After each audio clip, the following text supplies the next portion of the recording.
What is up, ladies and gentlemen? Today, guys, I've got top 10 beginner tips for Palworld for those of you that are looking to jump in when it releases. So, guys, let's kick off with the first one. Now, these aren't in any particular order. They're just a bunch of tips that I've come along as I've played about 40-50 hours in this game. Now, guys, the first tip is try and capture 10 of every PAL that you come across, especially the early game PALs such as the Chickpies, the Lambors, the Cativas, anything in that starting area, as this is a great source of XP and it will get you higher levels much quicker than just killing them.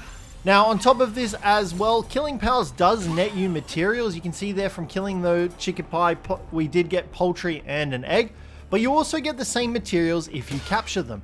So if you are able to, it is much better to capture the PALs than to murder them, because you still get their items. You also get more XP from catching them. You can see there our party did get 292 XP from catching. However, from killing we only got 100 XP. So keep that in mind when you are out and about, that capturing does yield more XP as well as more resources. Because while capturing them, they do get transported into your PAL box, but what you can actually do is you can then use the meat cleaver to butcher the PALs and you will gain their items once again.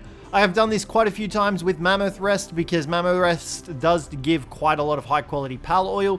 It also gives heaps of its steak. So by capturing it, I not only receive the first initial lot, but I can then butcher it back at the base to get the resources again, which makes things really handy. Now, another tip is not to be scared to explore.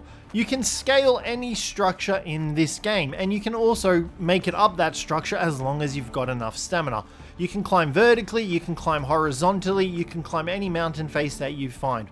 All you need to do is simply jump onto the wall, structure, terrain that you want to climb, and you will climb it, granted that you have enough stamina to do so.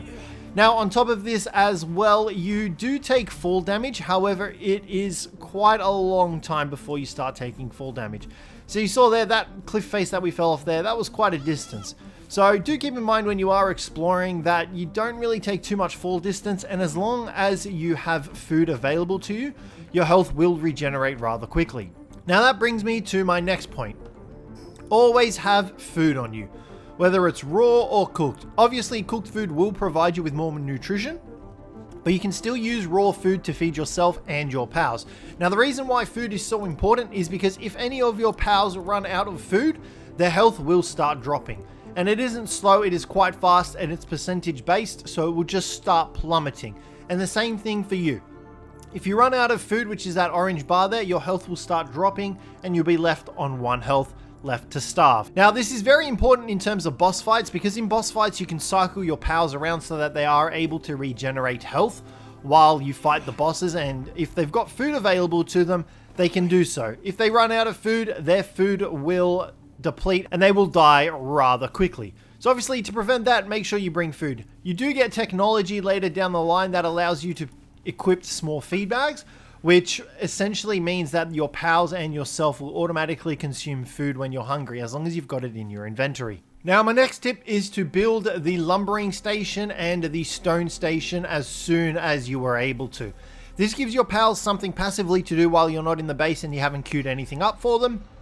And as you can see, there is a limit of 9,999 resources that they can chop and harvest in that. I would then recommend setting a storage box up next to the structure as well, because when you press F to acquire it, you will pick up the entire stack that is in there. And the thing about this is that stone does not count for your use around the base until you pick it up. So what you can do is you can simply park a box next to it and then pick up the stone, chuck the stone into the box, and you can store an unlimited amount of stone or wood in the box. So I would recommend setting up one of those boxes next to each of these structures, because that'll allow you to transfer that stone and wood straight into the box to use around your base.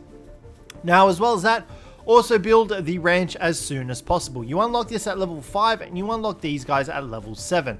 The ranch will allow you to use certain PALs to farm resources. So for example, Lamball and Chickpie are farmable PALs, they will produce eggs and wool over time, making them very useful because you will need eggs for food and you will need wool to make cloth further down the line. Now you can find out if a PAL is farmable through the farming icon located here in the bottom right hand corner. Only a few PALs do have it, and I would recommend you stick all PALs that have that symbol into a ranch. Now my next tip is to utilize the traders found around the map.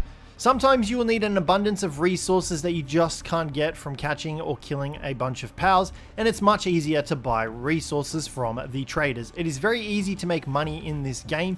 You can currently see here I've got 17,000. At one point I did have 200k, but I spent it all on ammunition. So it's very easy. All you need to do is go into dungeons, kill bosses, fight the dungeon bosses, and you'll get high valued components that you can sell to the merchants, and that will allow you to buy PAL parts, such as the organs, the venom glands, the horns, bones, leather. I struggled to find a lot of leather. Obviously you get it by killing PALs, but I was killing PALs and I just wasn't getting enough leather. So I came into the trader, bought a bunch of it for cheap. Like, look at that, 51 leather for 7.5 grand. You can easily get this money in one boss fight. Easy peasy. Same for the organs. I did have flame organs coming in because we had a PAL that was ranchable that we produced flame organs with. But electric organs, later in the game, you do need these for electrical devices, and I just was not getting any of them in. And they're super cheap at the trader, so it's really recommended to use the trader as much as you want because it really makes life a little bit easier for you, and you will be able to get those resources that you need much easier. And making money is easy in this game. You can sell PALs, you can sell items that you get, you can even sell your resources. That stack of stone that I had, you can sell that. So it's entirely up to you, and if you want, you can sell your PALs, and they're not that hard to catch. Like you can see here, we sell land ball for 210. It's very easy to catch land balls, very easy. Now my next tip would be to keep an eye on your technology points. You can't unlock all of the research available to you, so do be rather careful with what you invest in. You do get technology points for unlocking fast travel points. You sometimes get them from killing bosses. You do get technology points from unlocking fast travel points, and you get ancient technology points from killing bosses and the faction leaders. The ancient technology is on the right hand side here. However, the technology tree is the main tree that you will be leveling up. And you do need to be rather particular because as far as I can tell, there is no way for you to be able to reset your technology. Now, this game is obviously in early access, so that can change, but at the current stage, there is no way to reverse your technology points. So I only have 3 technology points available to me, and you can see here there is a whole heap of stuff that I have not unlocked, especially when it comes to the PALs. So be very selective in the saddle choices or the item choices that you choose for your PALs, because it can result in you missing out in some endgame stuff if you don't have the technology points available to you. For example, I can't learn the rocket launcher at the moment because I only have 3 points available. Now, my next tip involves going out at nighttime. During the beginning of the game, it is stated that more powerful PALs are out and about at nighttime. That is kind of correct, but at the same time, it's also incorrect. They're just different PALs that are out at nighttime. Nighttime, in my opinion, is the best time to go exploring, especially when you haven't seen much of the map, because what it enables you to do, especially if you've got a flying mountain, obviously you're not going to have this guy or anything like that at the beginning, but it enables you to see the fast travel points from afar, especially if they're orange and you haven't unlocked them yet. So if getting around like this, and like you can see off in the distance where fast travel points are, and the life monk effigies as well, like you have quite a long draw distance to actually see everything. So I would heavily recommend exploring at nighttime. You can also see the smokestack signals as well at nighttime.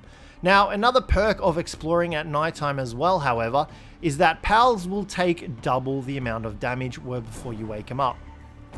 I did have some PALs here. Here we go. You can see over here, we've got some Jolt Hogs over here that are asleep, and you can actually sneak up on them. Never mind, that's a Syndicate Grenadier. These guys actually take double damage when they're asleep. So if you damage PALs or enemies while they are asleep, they will take double damage on the first hit. Now, as well as that, this also increases the PAL's chance to be captured. If you throw a PAL sphere into a sleeping PAL that has its back to you, you will find that you can actually tame them where you have a higher capture rate. I'm trying to get on Dragon. Come here, mate. Get over here. Why is nothing going right? Bro, let me ride you. That sounds very wrong. It's not the context I mean. So you can see over here, we've got some Cellerays. If we run over to them, you see our capture rate is currently 4%. However, if we come around to the back side of the Celleray, and normally you can only do this during nighttime because they are asleep and they are still. If you do it during the daytime, I found that it doesn't have an effect on them unless they're running away from you. but you can see here the back bonus is now 18%. So it gives you quite a large capture percentage bonus. You'll know you do it right if you see that light pop off when you throw the ball, but you can see here we only have a 4% chance capture rate. So if you are after a particular type of POW that is found in the overworld, definitely try and get them while they're asleep at nighttime, because that will increase your chance and get them in the back as well if possible. Although I'm doing a terrible job of showcasing capturing them, aren't I? Now for the next tip, it comes down to a technology learned, and that is the monitoring stand. Now with the monitoring stand, you can see there it says you can command your POWs to work on various things inside a base. Try not to overwork them.